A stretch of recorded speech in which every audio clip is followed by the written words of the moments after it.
1 फरवरी को junior assistant का exam है, उसी से रिलेटेड यह सीरीज चालू हुई है और इस सीरीज में पिछले 10 सालों का के एक्सपीरियंस का निचोड़ है। इसमें कोई हवाई बात नहीं होगी और अगर आपने इस सीरीज को कंप्लीट कर लिया तो इसकी गारंटी दे सकता हूँ कि जीएस में आपके अच्छे नंबर आएंगे। ठीक है, तो चलिए शुरू करते हैं आज का यह सेशन। अगर आपने चैनल को सब्सक्राइब नहीं किया है तो कर लें। ठीक है, आज का पहला क्वेश्चन है, भारतीय संविधान को अंगीकृत करने की तिथि क्या है? भारतीय संविधान को अंगीकृत करने की तिथि क्या है? ऑप्शन ए 26 जनवरी 1950, ऑप्शन बी 15 अगस्त 1947, ऑप्शन सी 24 जनवरी 1950, ऑप्शन डी 26 नवंबर 1949, ऑप्शन ई इनमें से कोई नहीं। कौन सा ऑप्शन सही होगा बताओ जल्दी। इसका करेक्ट आंसर है ऑप्शन डी, 1949 को भारतीय संविधान को अंगीकृत किया गया था। ठीक है, चलते हैं अगला क्वेश्चन। अच्छा हाँ, 26 जनवरी 1950 को क्या हुआ था? संविधान को लागू किया गया था। ठीक है, 15 अगस्त को हमारा देश आज़ाद हुआ था और 24 जनवरी 1950 को क्या हुआ था? 24 जनवरी 1950 को राष्ट्रगान को भारत के राष्ट्रगान में अपनाया गया था। ठीक है, अगला क्वेश्चन है भारतीय संविधान में मौलिक अधिकार किस भाग में वर्णित है? बताओ। ऑप्शन ए भाग 1, 2, भाग 2, भाग 3, भाग 4 या फिर इनमें से कोई नहीं। कौन सा ऑप्शन सही होगा?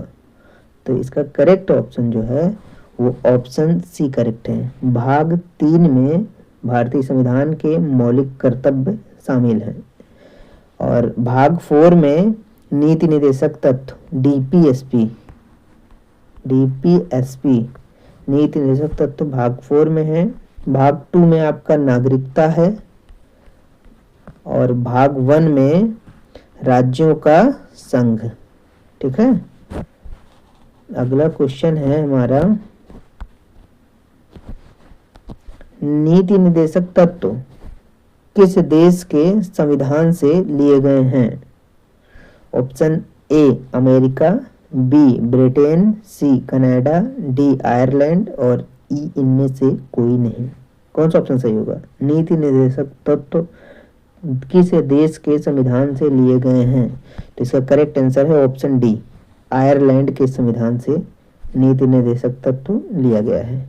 ठीक है, और यूएसए से आपका है मौलिक अधिकार लिया गया है। ब्रिटेन से संसदीय प्रणाली ली गई है। ठीक है, अगला क्वेश्चन है, राज्यसभा को स्थायी सदन क्यों कहा जाता है? बताओ।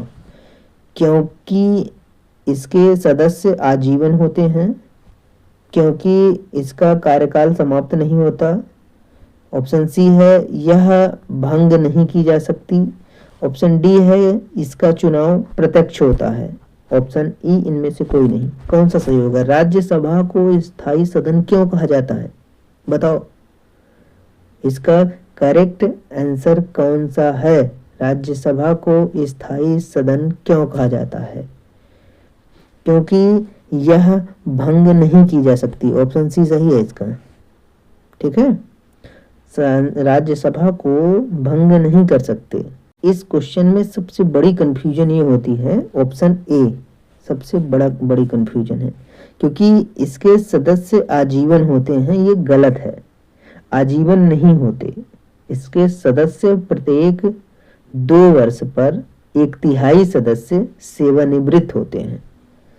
2 वर्ष पर 1/3 सदस्य सेवानिवृत्त होते हैं। ठीक है, और इसको जरूर ध्यान में रखिएगा ऑप्शन ए, क्योंकि आपके क्वेश्चन में ये पूछेगा इसके सदस्य आजीवन होते हैं तो आजीवन नहीं होते। ठीक है, इसके सदस्य 2 वर्ष पर 1/3 सदस्य सेवानिवृत्त होते हैं। ठीक है, अगला क्वेश्चन पर चलते हैं। अगला है आपका, भारत का सबसे बड़ा राज्य क्षेत्रफल के आधार पर कौन सा है? मध्य प्रदेश, महाराष्ट्र, उत्तर प्रदेश, राजस्थान, इनमें से कोई नहीं। तो करेक्ट आंसर है इसका राजस्थान। ठीक है, सबसे बड़ा राज्य क्षेत्रफल की दृष्टि से कौन सा है? तो राजस्थान पहले नंबर पर है, आपका मध्य प्रदेश दूसरे पे है, महाराष्ट्र तीसरे पे है और उत्तर प्रदेश चौथे नंबर पर है। हमारा यूपी क्षेत्रफल की दृष्टि से चौथे नंबर पर है।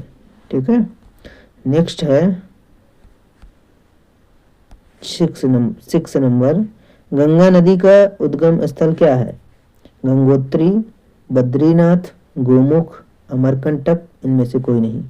कौन सा ऑप्शन सही होगा? गंगा नदी का उद्गम स्थल, तो इसका बहुत सारे लोगों ने आंसर दिया होगा गंगोत्री, लेकिन ये गलत है। इसका करेक्ट आंसर है ऑप्शन सी, गोमुख। गंगोत्री क्षेत्र में गोमुख से गंगा नदी का उद्गम स्थल है।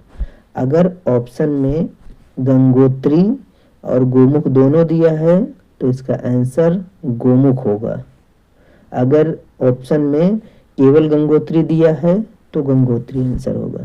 ठीक है, अमरकंटक से आपकी कौन सी नदी निकलती है? बताओ, अमरकंटक से कौन सी नदी निकलती है?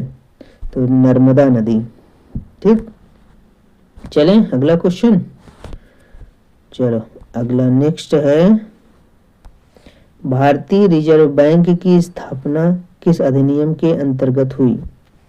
RBI act 1932, RBI act 1934, banking act 1947, finance act 1935।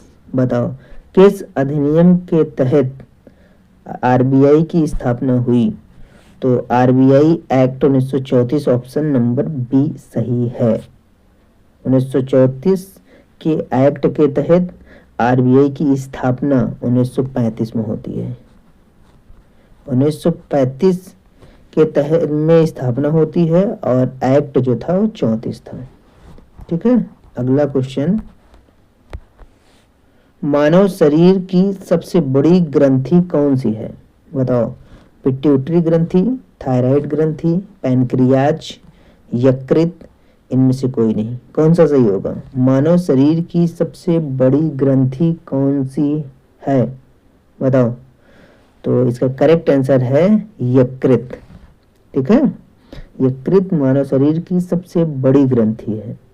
और क्या बोलते हैं, मास्टर ग्लैंड किसको कहते हैं? बताओ। मास्टर ग्लैंड कहते हैं पिट्यूटरी ग्रंथि को। ठीक है, अगला क्वेश्चन है, रक्त का लाल रंग किसके कारण होता है? Option A iron, B oxygen, C haemoglobin, D platelet, D E, इनमें से कोई नहीं। कौन सा सही होगा? रक्त का लाल रंग किसके कारण होता है?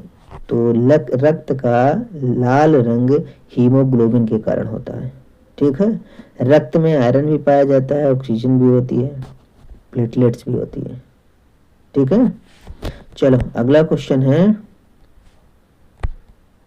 नेक्स्ट है, प्रकाश वर्ष किसकी इकाई है? समय की, ऊर्जा की, दूरी की, वेग, इनमें से कोई नहीं। प्रकाश वर्ष किसकी इकाई है? बताओ जल्दी। प्रकाश वर्ष आपका किसकी इकाई है? तो ऑप्शन सी दूरी की। ठीक है, यहाँ पर समय से कोई संबंध नहीं है। प्रकाश वर्ष सुनने के बाद हमें लगता है कि ये समय की इकाई होगी या समय का मात्रक होगा, लेकिन बिल्कुल गलत है, यह दूरी की इकाई है। ठीक है, अगला क्वेश्चन है, भारत का पहला उपग्रह कौन सा था? रोहिणी, भास्कर, आर्यभट्ट, इनसैट, या इनमें से कोई नहीं। भारत का पहला उपग्रह कौन सा था? तो इसका करेक्ट है ऑप्शन सी, भारत का प्रथम उपग्रह आर्यभट्ट था। ठीक है, चलो अगला क्वेश्चन,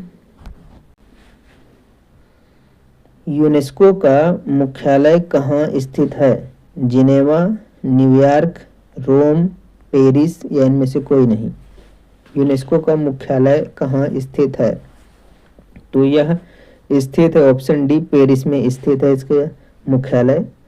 यूनेस्को की स्थापना कब हुई थी? 1945 में हुई थी। ठीक है। अगला क्वेश्चन है,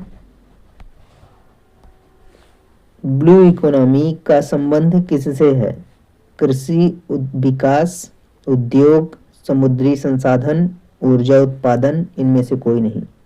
ब्लू इकोनॉमी का संबंध किससे है? तो ऑप्शन सी करेक्ट है, समुद्री संसाधन से संबंधित है ब्लू इकोनॉमी। ठीक है। अगला क्वेश्चन है, भारत का राष्ट्रीय गीत कौन सा है?